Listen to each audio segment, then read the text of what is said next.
ఆ జిల్లాలో Janasena lucky chance కొట్టేసింది. టీడీపీ నేతలు వద్దని చెప్పడంతో మొదట ఆగిపోయిన ఆ పదవి చివరకు జనసేన నేతకే దక్కింది. నిన్న మొన్నటి వరకు తెలుగుదేశం జనసేనను చిన్నచూపు చూస్తోందన్న ప్రచారానికి ఫుల్ స్టాప్ పడినట్టయింది.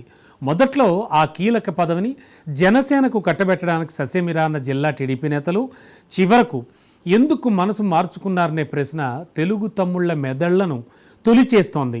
నిన్న మొన్నటి వరకు టీడీపీ నేతలకే దక్కుతుంది అనుకున్న ఆ పదవి చివరకు జేఎస్పీకి దక్కడంలో ఎవరు కీ రోల్ పోషించారు?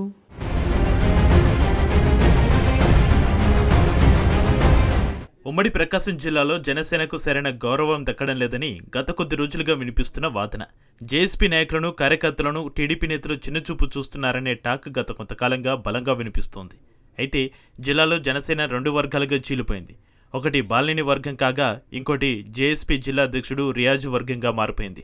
జనసేన స్థాపించిన నాటి నుంచి పవన్ కళ్యాణ్తో నడిచిన రియాజ్ పార్టీ ఇచ్చిన అన్ని బాధ్యతలను తన స్టైల్లో చేసుకుంటూ పోతున్నారు.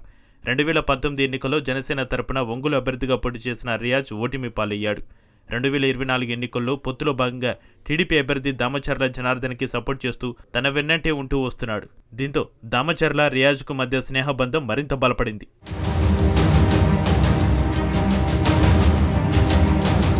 నిత్యం దామచర్లతోనే ఉండే రియాజ్కు జిల్లాలో కీలకమైన నామినేటెడ్ పదవి ఇవ్వాలని దామచర్ల భావించారు.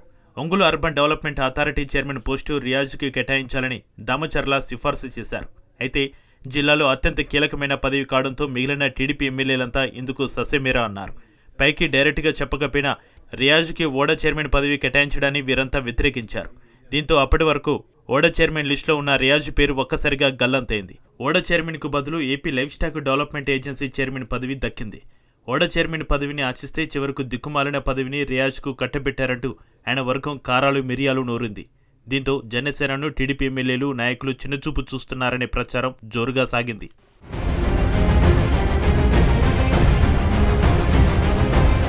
తనకు కేటాయించిన AP life stack development agency chairman పదవిని చేపట్టకముందే రియాజ్కు మరో సమస్య వచ్చిపడింది.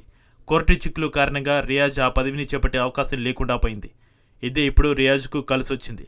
తాను మొదటి నుంచి కోరుతున్న ఓడా చైర్మన్ పదవి అనూహ్యంగా రియాజ్ను వరించింది. ఇటీవల విడుదల చేసిన నామినేటెడ్ పోస్టుల జాబితాలో రియాజ్కు ఓడా చైర్మన్ పదవిని కేటాయిస్తూ ప్రభుత్వ ఉత్తర్వులు జారీ చేసింది. దీంతో ఆయన వర్గం నేతలతో పాటు దామచర్ల కూడా ఫుల్ హ్యాపీగా ఉన్నారట. అయితే గత కొద్ది రోజులుగా ఎర్రగొండపాలెం టీడీపీ ఇన్ఛార్జిగా ఉన్న గూడూరి ఎరిక్షన్ బాబుతో పాటు మాజీ ఎమ్మెల్యే నారపశెట్టి పాపారావు ఓడా చైర్మన్ పదవి కోసం గట్టి ప్రయత్నాలు చేశాడు. టీడీపీ అధిష్టానం కూడా ఈ ఇద్దరిలో ఎవరో ఒకరికి ఓడా చైర్మన్ ఇస్తుందని అంతా భావించారు. ఈ ఇద్దరు నేతలను కాదని రియాజ్కి ఈ పదవిని కట్టపెట్టడంతో టీడీపీ నేతలు షాకుకి గురయ్యారట.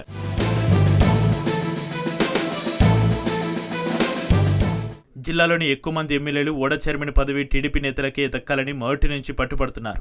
ఈ క్రమంలో దామచర్ల తెర వెనుక చక్రం తిప్పడంతో ఆ పదవి కాస్త జనసేనకు దక్కింది. దీంతో ఇప్పుడు ఆ ఎమ్మెల్యేలంతా తమ మాటకు అధిష్టానం వద్ద విలువ లేదనే భావనలో ఉన్నట్టు ప్రచారం జరుగుతోంది. మరోవైపు ఎరిక్షన్ బాబు వర్గం కూడా పార్టీ పెద్దలపై గుర్రుగా ఉన్నట్టు టాక్. నిన్న మొన్నటి వరకు ఈ పదవి ఎరిక్షన్ బాబుకు కానీ పాపారావుకు కానీ దక్కుతుందనే ప్రచారం జరిగి ఇప్పుడు మరొకరికి కేటాయించడంపై ఎర్రగొండపాలెం, దర్శి టీడీపీ నేతలు అసంతృప్తి వ్యక్తం చేస్తున్న పరిస్థితులు కనపడుతున్నాయి. ఏదేమైనప్పటికీ కీలకమైన ఓడా చైర్మన్ పదవిని రియాజ్కు ఇప్పించడంలో దామచర్ల వేసిన స్కెచ్ సక్సెస్ అయింది. మరి అసంతృప్త నేతలను టీడీపీ అధిష్టానం ఏ రకంగా బుజ్జగిస్తుందో వేచి చూడాలి.